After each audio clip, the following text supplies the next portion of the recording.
तो साथियों, आप लोगों ने देख लिया होगा कि जेटेट का नोटिफिकेशन 2026 में आ चुका है। ठीक है, तो यदि नोटिफिकेशन आया हुआ है तो हम लोग देखते हैं कि ये 10 सालों के बाद आया हुआ है।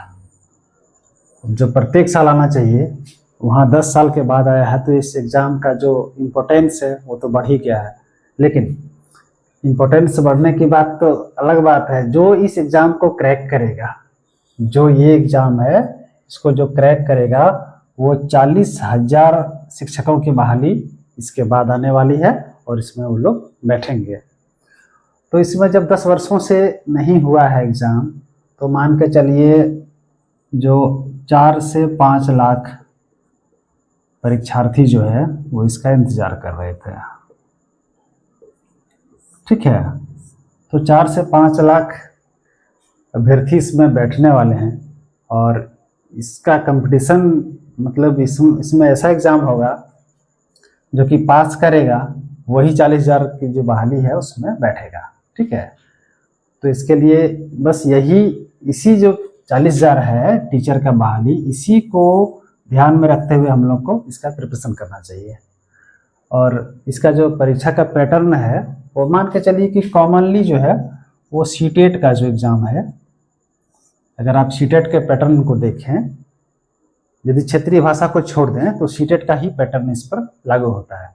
तो इसके लिए हम लोग देखते हैं कि सीडीपी हो गया या फिर क्षेत्रीय भाषा हो गया या फिर अपना सब्जेक्ट हो गया, तो कॉमनली यही सब चीज़ को इसमें देखना है। और ये अच्छी सिलेबस है, इसको अपने से हम लोग को तैयार कर लेना चाहिए। और इसके लिए जैसे कि हम लोग को पेपर 1 तो खैर जो डिप्लोमा किए हैं, जैसे कि जो डीएलएड वगैरह किए हैं उसके लिए है, लेकिन पेपर 2 के लिए जो है, पेपर 2 के लिए उसमें मेन सब्जेक्ट्स विज्ञान और सामाजिक विज्ञान हो जाएगा। ठीक है, तो हम लोग देखते हैं कि इसमें पेपर 2 6 to 8 के लिए जो आता है, तो उसके लिए हम लोग को साइंस और सोशल साइंस का पढ़ाई करना होता है। लेकिन इसमें हम लोग देख रहे हैं कि पढ़ें क्या।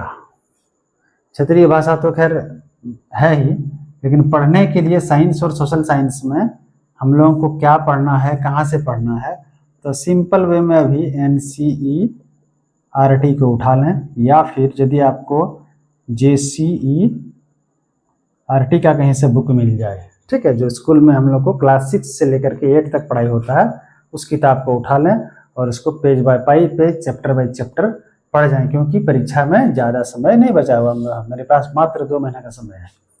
और आप देखेंगे तो सिलेबस तो बड़ा है ही अपना सब्जेक्ट का, तो आप अभी अपना सब्जेक्ट का प्रिपरेशन शुरू कर दें। फॉर्म तो खैर 21 अप्रैल से भरा रहा है, 21 अप्रैल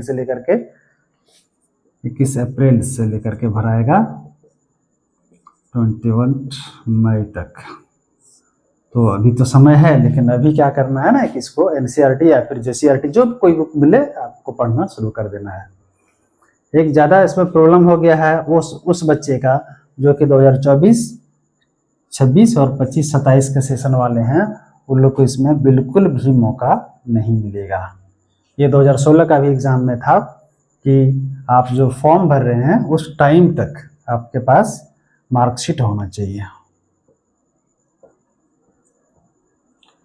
मार्कशीट अवेलेबल होना चाहिए, जो कि ये दोनों बच्चे के पास अभी नहीं है। ये लोग दोनों जो है सो अभी अपियर नहीं हो पाएंगे। बाद बाकी जब क्लास होगा उसमें आगे बताया जाएगा। आज इतना ही, अभी NCERT और JCERT आप पढ़ना शुरू कर दें। उसके बाद CDP का जो भी कुछ है आपके पास, CDP का कोई भी बुक है तो उसको अभी, और क्वेश्चन प्रैक्टिस शुरू कर दें। उसके बाद नेक्स्ट आने वाले क्लास में बताया जाएगा। Thank you.